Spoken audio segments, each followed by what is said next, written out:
Thank y'all for tuning in. Back at it again with another video. We got Locked In with Larry. Got your boy Carlton, and we got Larry Williams. we're gonna talk about life on the other side. Making an adjustment back to the real world. Do you feel like some? But I did have a quick question before we do get started. Do you feel like some people get comfortable living in prison, like they having a trouble making an adjustment to the real world? Like some people prefer living in prison more so than the outside. You think that's a thing? Nah. Okay. Because everybody there wants to go home. Okay. But you got people that do stupid stuff to mess their good time up, cause them to stay there longer. But the biggest thing about though, I'm gonna be honest though, the biggest thing that a person misses when you come home is free time. Like, I never have free time now. Like, I'm always got this to do.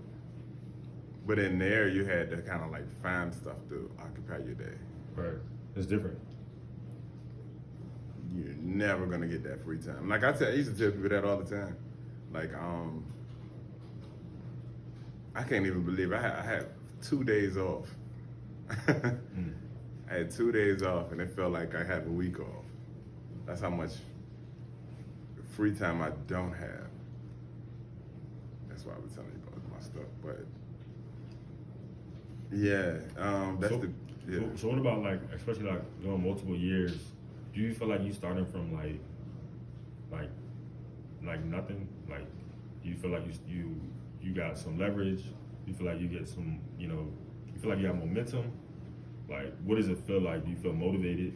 Do you feel like, how does it feel with like the first, times coming back home, or is it kind of like a struggle? I mean, at first, I kind of just wanted to make like all of my plans to go like this. Yeah.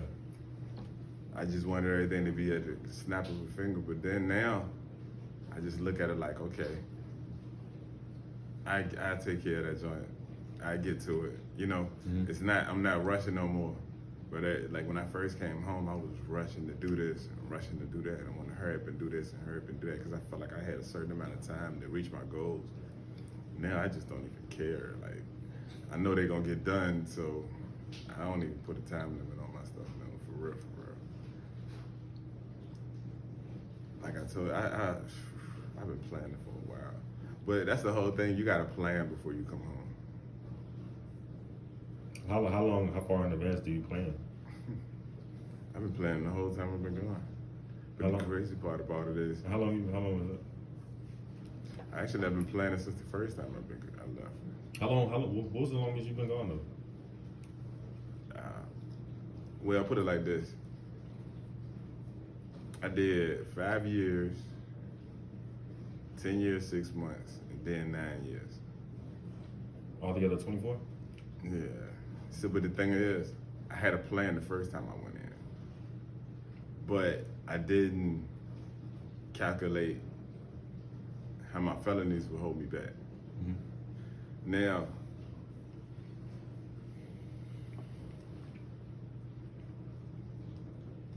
I kind of like position myself to, every time I get a job, I'm putting money towards trying to be an entrepreneur.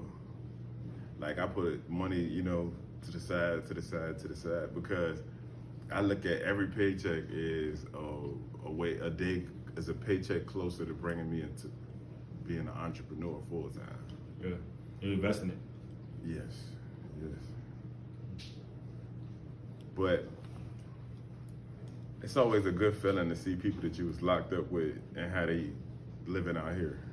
Do you ever think about connecting with them to like make a business or start a business? I mean, yeah, because I know the situations that they are going to be dealing with.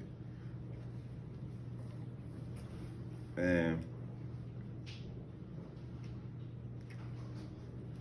it's just a lot of people everybody that this locked up, when they come home, they want to go legit because they don't never want to get locked up again.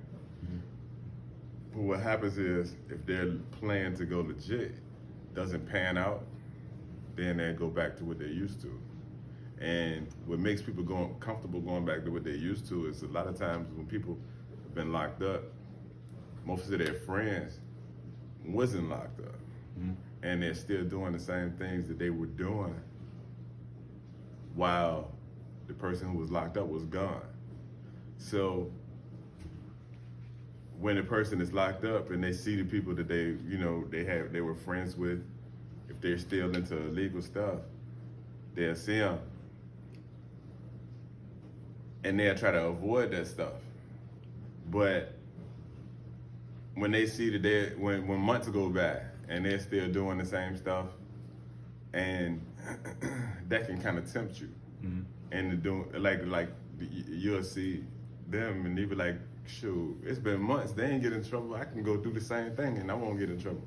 But then it'll be the day that the police just roll up and, you know what I'm saying, decide to search you and you wind up got. But yeah, and being that you're already a convicted felon, you got time over your head, so you're gonna get hit with that and some more. I always wondered what that felt like, when you know the police around you, and you know it's a potential for you to go to jail. Like, what type of fear is that? Like, you know what I'm saying? Like, you know you got something, like, this is a situation where you could potentially go to jail for a long time if you get caught. Like, what do those moments feel like? I mean, or do you automatically know, like, oh man, this is about to be. I'm gonna tell you for real, it's funny, right? Most of the people that I talk to, they got locked up. Not locked up because, when in the situation, they didn't know that they were gonna get locked up. Like, it's a guy that goes to, it's my mom, your grandma. It's a church member. She has a son. He just came home, right? And he's locked back up right now. And the reason he's locked up is because he was riding in the car and somebody had a gun in the car. But if you're a convicted felon, you can't be around guns. So when that car got pulled over,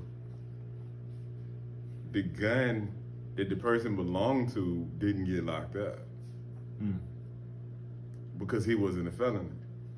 But the person that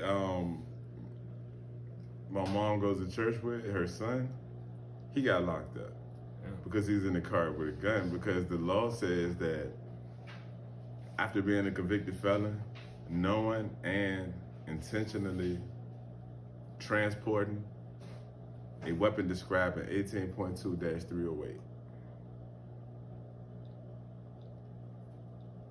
So that means that you can just have knowledge of a weapon and you go into jail. Crazy. Yeah. And in your situation, let's say it was a gun around you, you said you got 40 years over you. Yeah, you got to prove that you didn't know the gun was around you. But if you have knowledge of this gun, you're going down.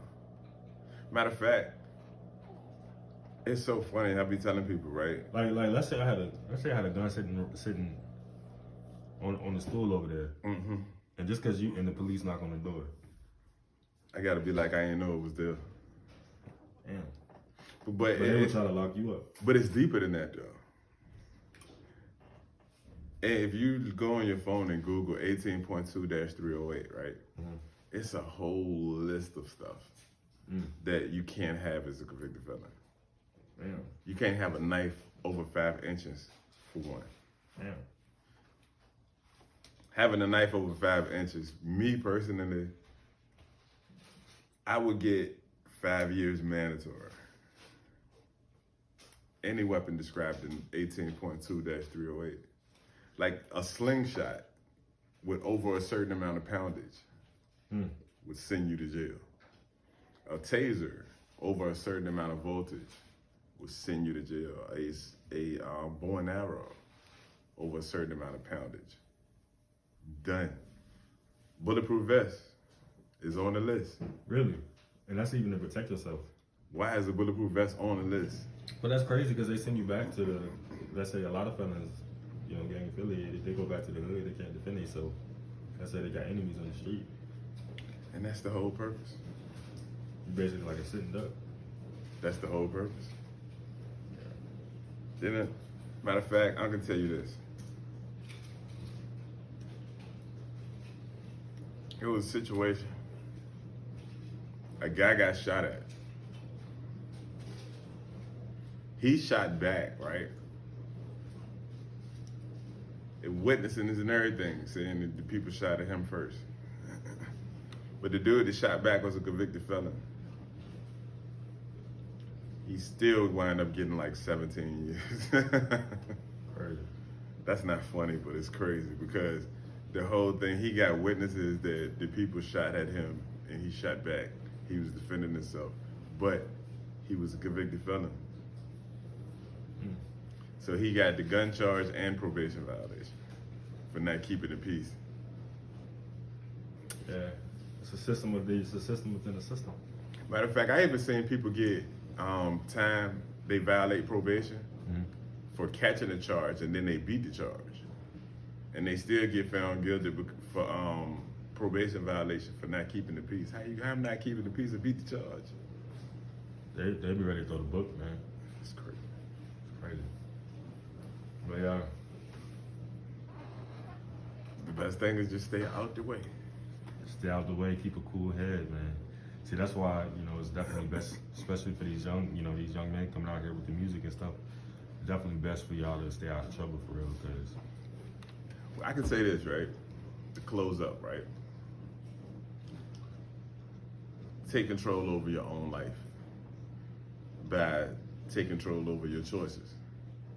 Because locked up, everybody has a story about how somebody else got them locked up. But at the end of the day, if you stop blaming somebody else for you being in the situation that you're in, you'll start to realize all of the decisions that you made to get to that point that you made. Because every single situation that you ever been in, you have a choice either to do it or not do it. You have the control to say yes or no. Even when Satan tempted Jesus, Jesus was able to tell him no. And when he told him no, guess what he did? He had to leave. See, people don't realize you have a free will. God gave you a free will. And they want to blame everything on Satan, the devil, whatever. But once you take back your power of saying yes or saying no, that puts you control over, that gives you control over your life and over your future and over your destiny. that's facts. That's some real knowledge you kicking. You know what I'm saying? So with that, you know, thank y'all for tuning in. Thank y'all for another video coming in and supporting the channel. Definitely, please like and subscribe. Hey, y'all have a good one.